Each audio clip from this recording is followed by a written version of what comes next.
Great. Our kid expert sees me dressed like my mother. I hate Orange County. You and the other bridesmaids saw Beth with Garcia at the bar. Garcia was hitting on Beth really hard. He was giving her free drinks all night. Did she appear to be drunk? Yes, and he kept on pouring. After everyone got home from the bar, when did you next see Beth? I didn't. I went to her room at 6 the next morning to wake her up because, you know, she had to go get her hair done. But the bed was still made and she wasn't there. Thank you. Your witness. You and Beth were best friends, right? You were her maid of honor. We were very close, like sisters. I talked to her every day. You dated Greg, didn't you? That was a long time ago. 3 years. This is Tom's voice. This is Maggie's. Yeah, but... And this is the tipster. She's by the buoy in Channel 4 of the marina. She's not the tipster. The one who introduced them. Did you have feelings about Greg being with Beth? Yeah, I was happy for them. Did you tell Greg that Beth was flirting with Jake?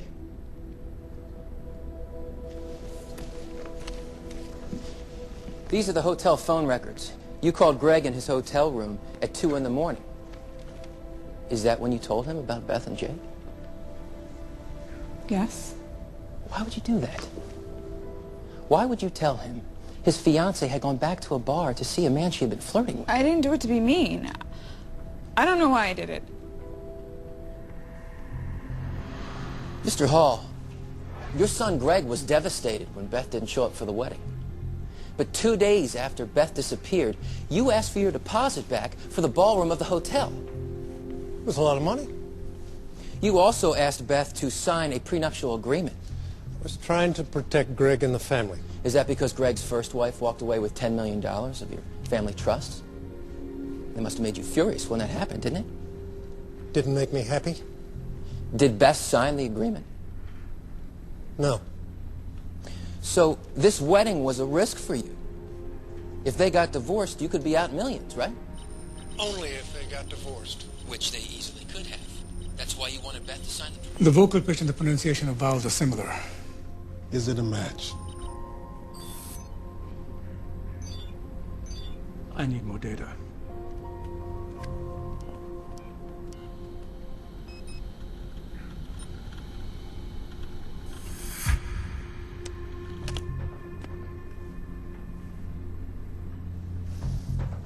You have a sailboat, Mr. Hall? Yes. The boat hasn't moved in about a year. You can check the marina's records. Who owns that particular marina? I do. Right. So you control all the records, and you could change them. I didn't change anything. Thanks, Greg. Your witness. You must have been upset when Maggie Smart told you that Beth went back to the bar to see a man. I wasn't upset. What about jealous? No. Surprised? I mean, it was the night before your wedding. Well, your second wedding. Hearing that your fiancé was already going to bars without you. I didn't kill her, all right?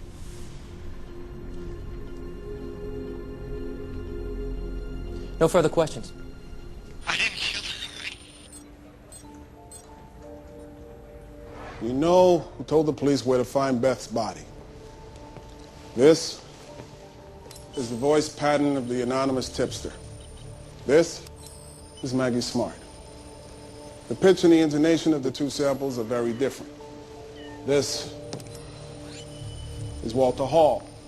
His pitch and intonation are similar to the tipster's, but not a match. This is Greg Hall. She's by the buoy in Channel 4 of the marina. Is there a match? Father and son have vocal similarities. That's why it took longer to identify. Greg's the one who told the police where her body was. He's the anonymous tipster. Unbelievable. So we know who to blame, Greg. If he did it, why did he report him missing? Guilt. Guilty people tend to feel guilty. But he's already off the stand. This judge won't let me recall him. Even if you could recall him, he could just deny he made the call. And we couldn't impeach him. The law protects the identity of tipsters. Even if it didn't, we can't use vocal recognition evidence. There are a few judges who will admit voice analysis into evidence, but this judge won't. He kicked out my in limine motion to introduce it. We know Greg killed her, or he knows who did, but we can't prove it. So let's call Dr. Shaw and do a demonstration. He's ready. We can't. Miranda said it tanked with the mock jury and it will not play in Orange County. Jurors don't just want to hear something, Tom. They want to see it. The demonstration lets them do that. That demonstration is just as likely to alienate the jury as it is to convince them. It worked once before, not for us, but it definitely worked. In OJ, Ron. It worked in OJ. It's if it don't fit, you must acquit. Do you know how badly that's going to play in Orange County? You don't get it, do you? Half of the jury already thinks you're Robert Shapiro as it is. Tom's right, Ron. Why remind them of that case? It still worked. You know what works? Not telling me how to try the case. First you pull that reward stunt. Yes, stunt. And then you have us do the kitchen sink defense, and now you want me to pull a Johnny Cochran? Who was a great trial lawyer, but he would never do that demonstration down there, ever. Hey, you're the one trying the case. It's your call. If you don't want to do the demonstration, don't do it. I think it's suicide not to, but it's your call. Thanks, Ron. Thank you. That helps a lot.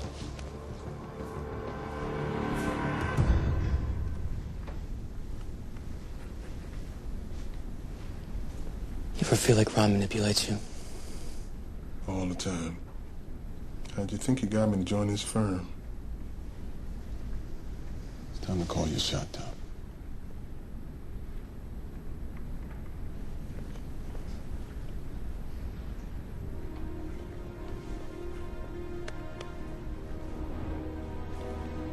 Your Honor, we call Dr. Matthew Shaw to the stand.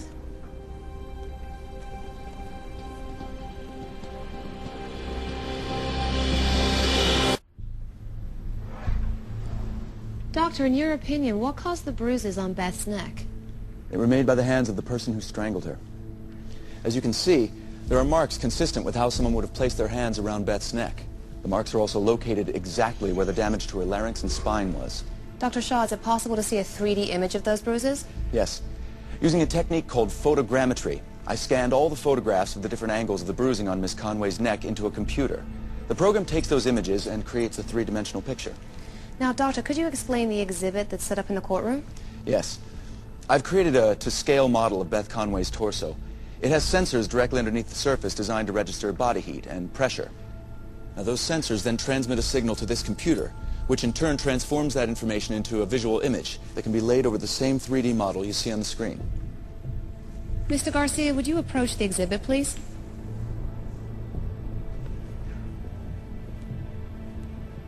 Mr. Garcia, would you please place your hands around the dummy's neck? Now squeeze as hard as you can.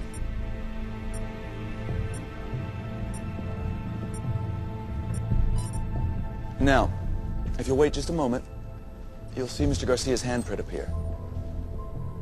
What do the prints show? That Mr. Garcia's fingers are shorter than the bruises.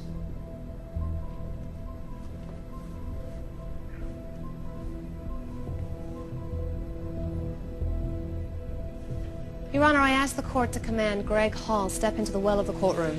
Your Honor. Not as a witness, as part of the demonstration. He's not going to be sworn or asked to give testimony, so he has no Fifth Amendment right to refuse. Was the DA going to object? Mr. Hall?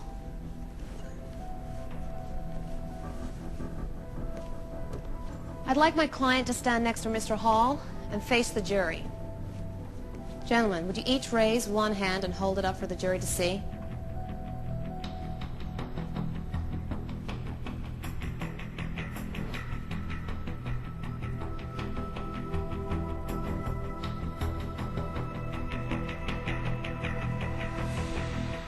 You want a story?